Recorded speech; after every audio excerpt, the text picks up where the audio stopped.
Good day, and everybody who's attending this webinar.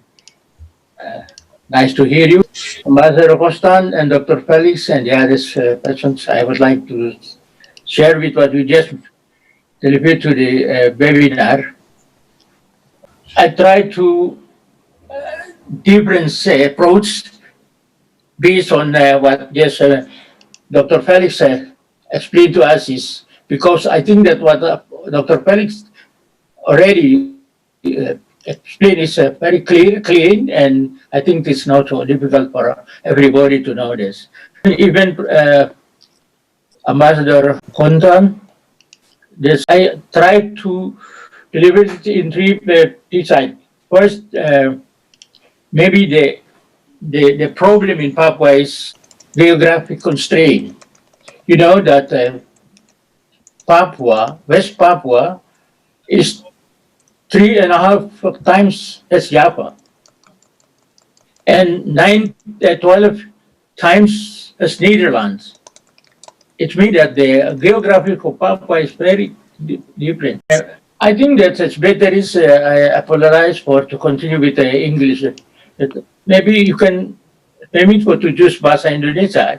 Kita bicara tentang Papua, seperti kita bicara sesuatu yang misterius, paradox, uncertainty, uncivilized, and undeveloped. Itu seolah-olah begitu. Memang karena tanah yang begitu luas, 421.892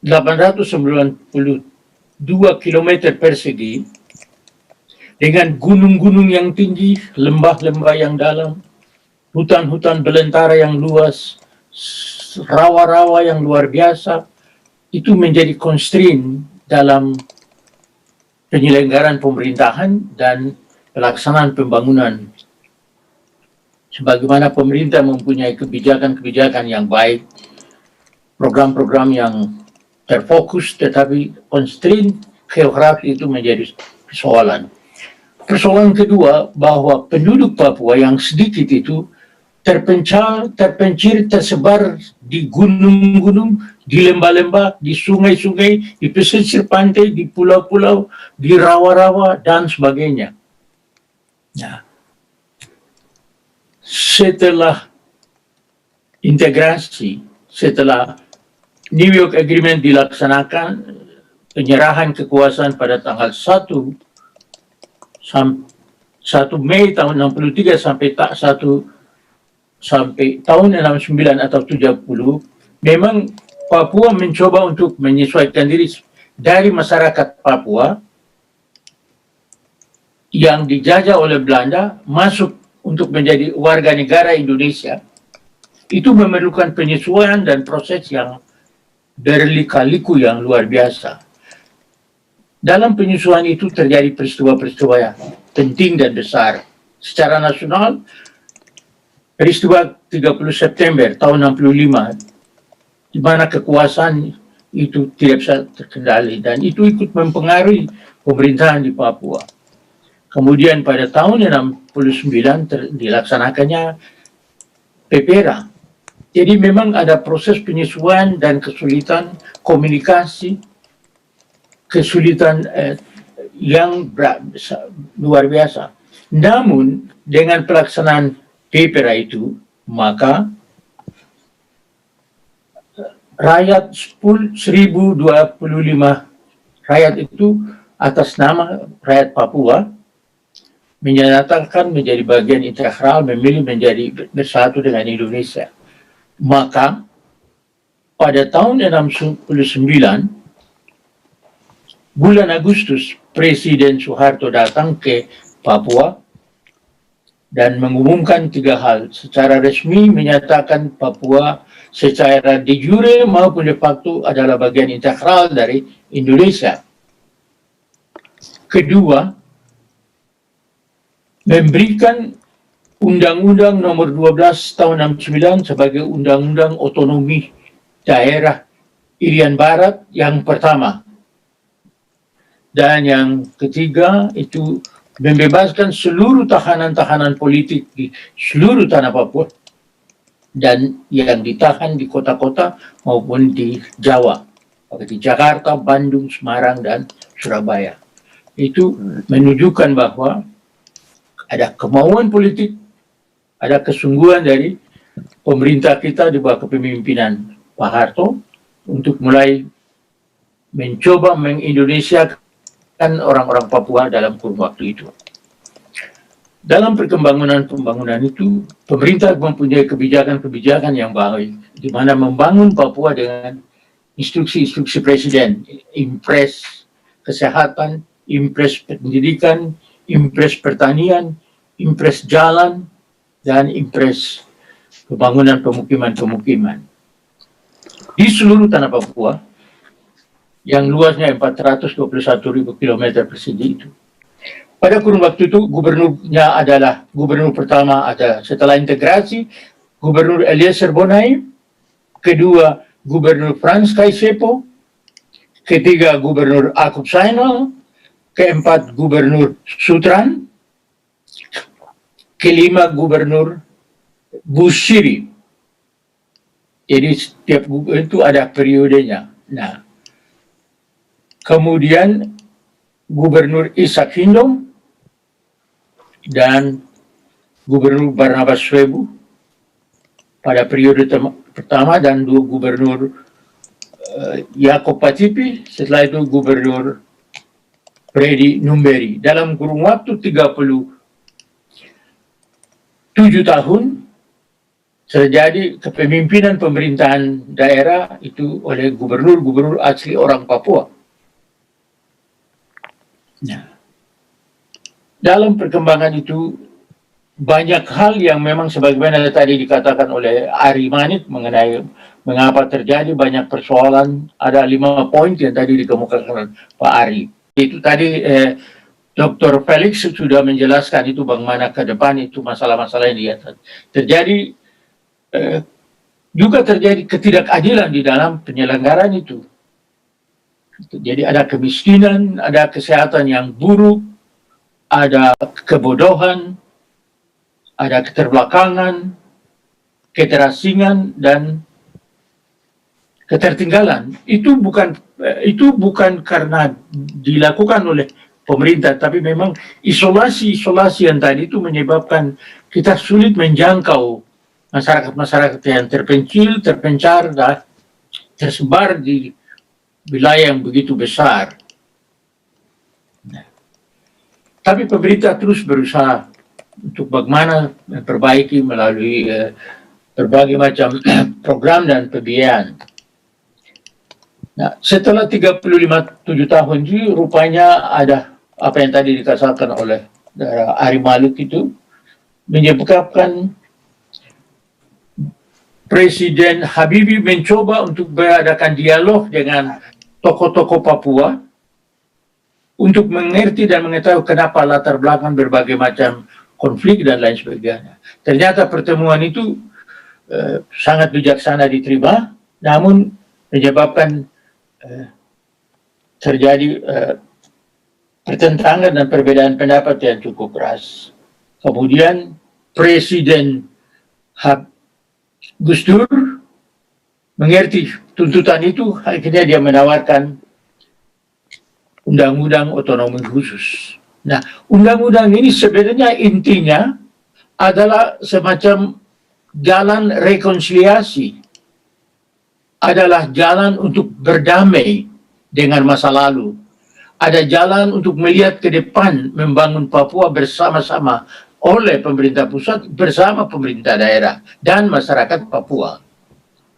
Nah, oleh karena itu, undang-undang yang ada itu,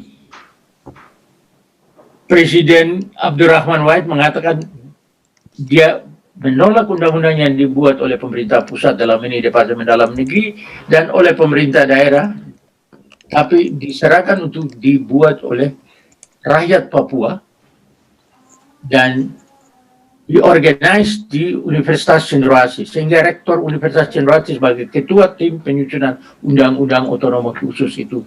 Sebelumnya mereka mencari berbagai macam aspirasi dalam masyarakat, itulah isi undang-undang otonomi khusus nomor 21 tahun 2001 yang terdiri dari 79 pasal. Di situ seluruh aspirasi rakyat itu disampaikan. Dan itulah yang menghasilkan undang-undang dengan 79 pasal itu.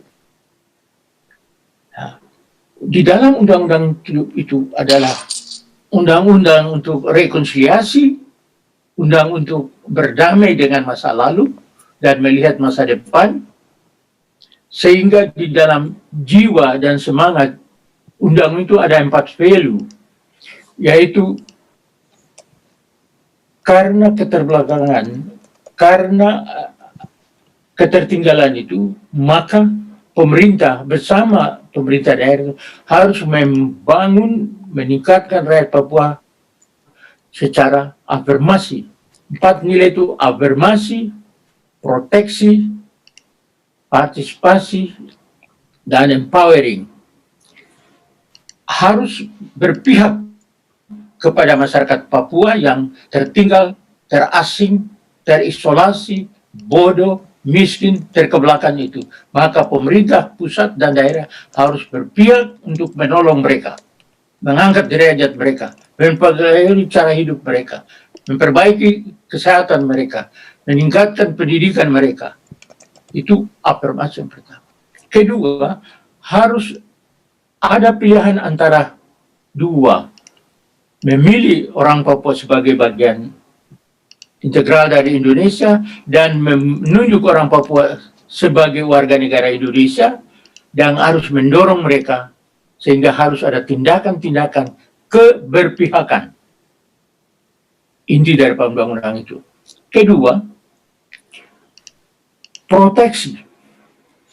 Pemerintah pusat dan pemerintah Papua harus melindungi, menolong, menyelamatkan rakyat-rakyat yang adalah orang Papua tapi warga negara Indonesia.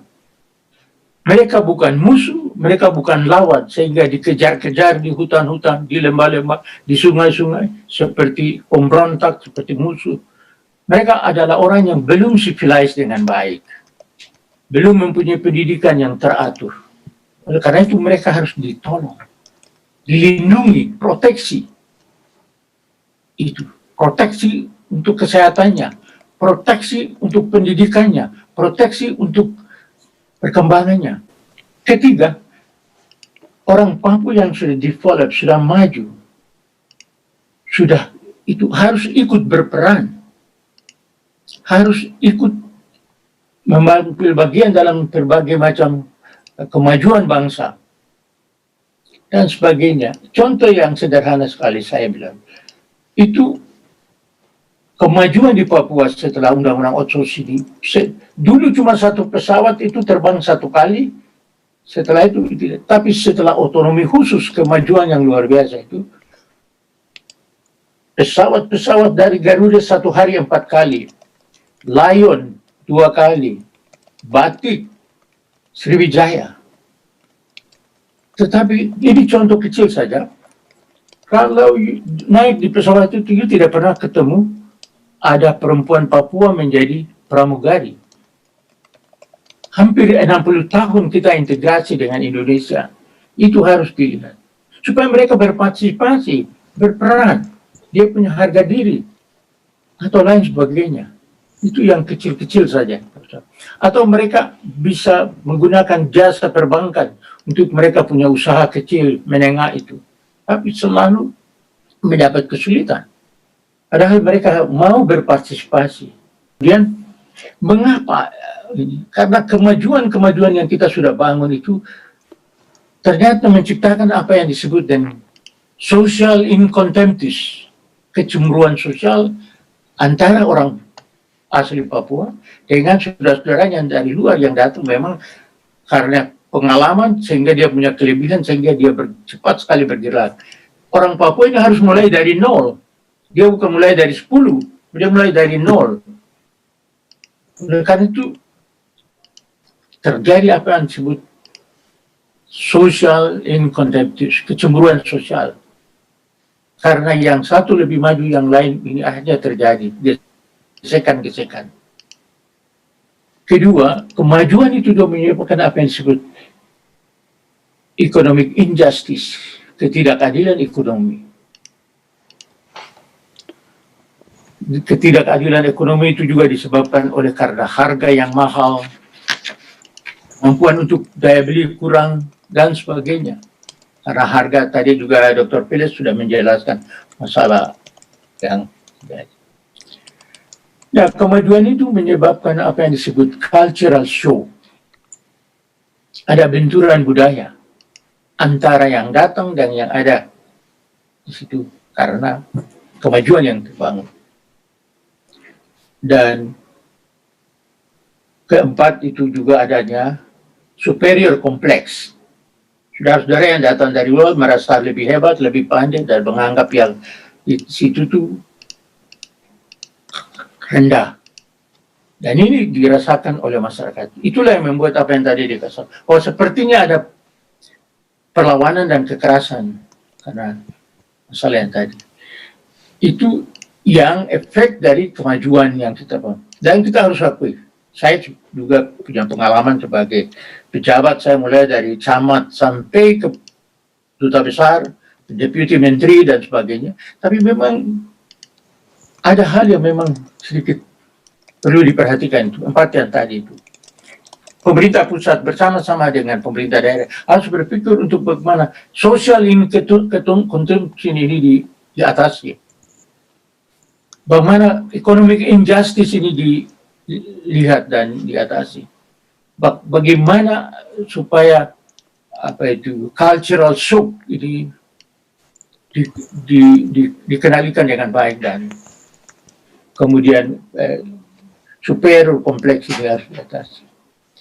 Tadi Dr. Philips sudah menjelaskan bahwa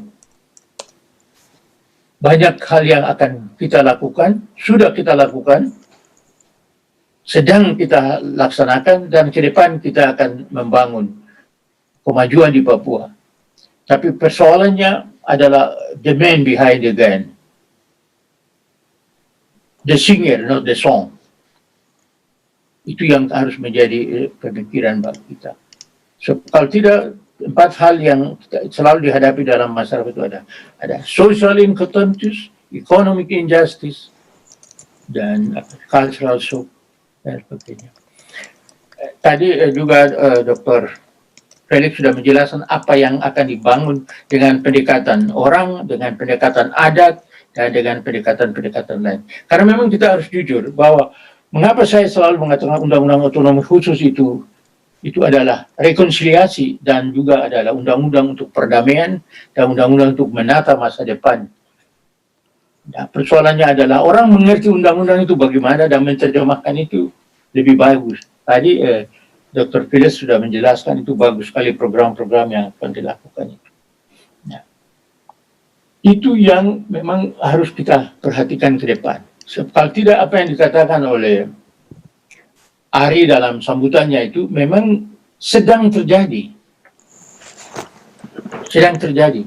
Persoalannya adalah generasi yang melawan, generasi yang menentang sekarang itu adalah generasi yang lahir, besar, dididik di zamannya Indonesia. Tetapi kenapa mereka mesti against pemerintah? Kenapa mesti against orang luar? Dan mereka menilai pemerintah itu kolonialis, kapitalis, dan militeristik. Ini pertanyaan besar untuk bagaimana kita atasi supaya pandangan itu harus bisa dikurangi.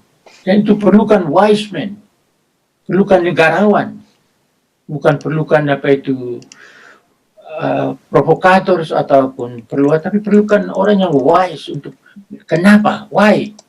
Itu jadi persoalan untuk kita.